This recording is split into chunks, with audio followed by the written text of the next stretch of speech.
Hey guys, the Chicken is here. Welcome back to another action-packed home gym video. In today's video, I'm going to talk about my top 3 favorite things, favorite pieces, or best pieces that I have here that I'm going to show you and talk about, and that I think would be a great addition to anybody starting their own home gym. So if you like home gym stuff, make sure you subscribe to the channel. If you've never seen mine before, there it is. We got the bench, the squat rack, the belt squat, the leg extension, leg curl, the bicep tricep thing. We got the dog walking around, and then I got the dumbbells and the little box stand there and a chalkboard, which is good at collecting dust. So yeah, it's funny, I don't, just to say why I don't use the chalkboard, ever since I got like really quality barbells that only I'm using, the Knurling stays fairly good on them, and I really haven't had the need for chalk anymore. When I was in the gym, I was an absolute chalk whore. Like, I loved it. I don't know if that's because they had shitty bars, or I just mentally thought that it helped me. Maybe a bit of both, but I always use chalk, like, for everything. It just seemed like it helped. But now that I have access to my own, I never use it. Go figure. So that's not going to be on the list. Chalk bowl is not going to be on the list. But number one, I would say, number one, this is not in any order or anything. It's just 3 things that I like. So number one is going to be specialty bars. So some of the hardest things to do in a home gym is to have a lot of variety, have a lot of variability. We talk about this all the time. Because it's number one, it's very expensive. All this stuff is very expensive. And number two, you're probably not going to have a lot of space for a lot of machines and that kind of thing. So you're stuck, for the most part, doing a lot of barbell work. So a fairly inexpensive way of, changing up your workouts, targeting different muscle groups, having more fun, adding some variability, is simply getting specialty bars. So if we look at this one here, this is a curl bar from Synergy Fitness. You can see the end cap there. Nothing special. It was $100 in Canada. So I mean, it doesn't have to break the bank. Yes, the Kabuki stuff is nice. Yes, the Rogue stuff is nice. Yeah, it's great to have like really high-end stuff. But for something that you're just rotating in every, 6 weeks, 8 weeks, 3 months, 6 months, something that sits there for a year and you don't use, it doesn't have to be the best in the world. I've got a safety squat bar here, again, from Synergy Fitness, and I forget what it cost, but I think it was around $250. It was not super expensive at all in Canada. Keep that in mind. That's why I got the hat on, to remind you guys we're in Canada. So stuff like that really is beneficial because it allows you to do different movements, which is good not only for mental stuff and for like muscle body comp stuff, it's also good for injury prevention. So I mean, if you can, do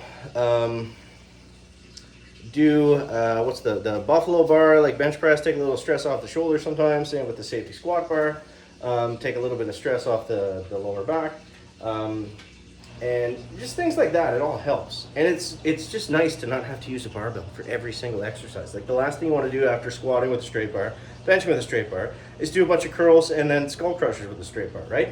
That gets very it's great. That's a great way to work out, obviously, and you can, if it doesn't bother you, then you can do that forever. You can do it until you die. I don't care. I'm just saying it's nice to have other options to do different things, and I think it benefits you overall to have that as well. So specialty bars, number one. I remember my third topic. What was my second one, Chicken? Second one was the dumbbells. Now, I talked a little bit about these earlier this week, but that was about types of dumbbells. But this is just about dumbbells in general. There's just so much you can do with these things, and more than I had realized at first too. I mean, there's like unlimited accessories that you can do with a set of adjustable dumbbells. You can do lower body stuff, you can do all the upper body stuff, you can do all the, the lightweight things, you can do some of the heavyweight stuff. There's just so much you can do. And I like the adjustables too, because they don't take up a lot of room.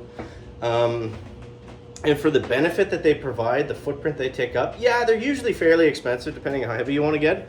But you really can't match the versatility and exercise selection of a dumbbell. It's just, they're great to have. They're great tools.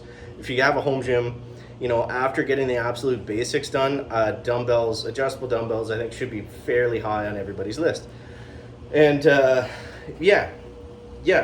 mean, like, even some of the specialty bars that we were talking about, like, you can do a lot of that stuff with dumbbells. Like the curl skull crusher bar, for the most part, I just do dumbbells for everything. I do like it for curls, but triceps, especially with the Pepins, because they've got those two handles on the side, I absolutely love those for just like overhead tricep work. It's just, it feels so good. And it's easy and it's quick, and it's you can load it as high as you want, and you can sit down and it's comfortable and not smash my head off the ceiling, which is nice. Floki, get out of there, buddy. Get out of there. Stop eating that. He's eating the bugs off the floor, which is kind of handy, I guess, but I don't want him to get sick either. You're okay, buddy. Nope, he's running into the camera. Okay, so number 3, my last thing, and this is more specific to your space. You can't really make this if you don't have it, is space. For me, I love the layout of my gym. I feel like, I guess you could tailor this to yourself. It's not just you have to have, a lot of floor space. I don't think that I have much more floor space than a lot of other people either. But the way I set mine up is it's very like dedicated stuff. So it's not like, I don't have to change a lot of things is what I'm getting at. So say for example, I was just doing deadlifts. So I was here on the deadlift platform, right? And then I can go over there and bench. And it's all set up and it's ready to go. My light just died. So it's nice to be able to move from spot to spot. And obviously, yeah, oh, here comes the washing machine now, great. There's the light, then the stupid washing machine. I put it on like the lowest spin setting, so I don't know why it's taking off like a helicopter, but I digress. So it's nice to be able to go from unit to unit without having to change a bunch of stuff, not having to pull benches out and move them. I know a lot of people end up owning 2 benches kind of just for that purpose. Like they have an adjustable bench, and then they'll have like a dedicated like bench for bench pressing, because I can do that with mine too. Like I can take this bench off and move it. It's not adjustable, so I mean it's not super beneficial to do that. But what I've ended up doing is I just kind of slide in, and I've got enough room at the top, and then I just do my dumbbell presses like that. So yeah, it's all about laziness, really. Like we'll and you guys know, if you have home gyms, like we'll spend hundreds of dollars for something to just be quick, easy, and simple. Life is hard enough, workouts are hard enough. Setting up the workouts is a pain in the ass. It's like I've got zero tolerance for doing that. Obviously, yeah, some things that you can do and they're worth doing, but especially for something like a set of triceps, like I'm not gonna go and remove like spotter arms and something to make it more viable. Like yeah, if you're setting up deadlifts or block pulls or like a main movement, yeah, you're gonna go the extra step and set it up, because that's, for the most part, that's what you have to do anyways. But anyways, so guys, those are my top 3 things that, I don't know, I think would be beneficial for your home gym, or that I really like about mine. So if you have, I'll ask you guys in the comments, what are your top 3 things in your home gym, if you have one, or that you're looking at if you're about to set one up for the first time. So subscribe to the channel, catch you next one, guys. Check it out.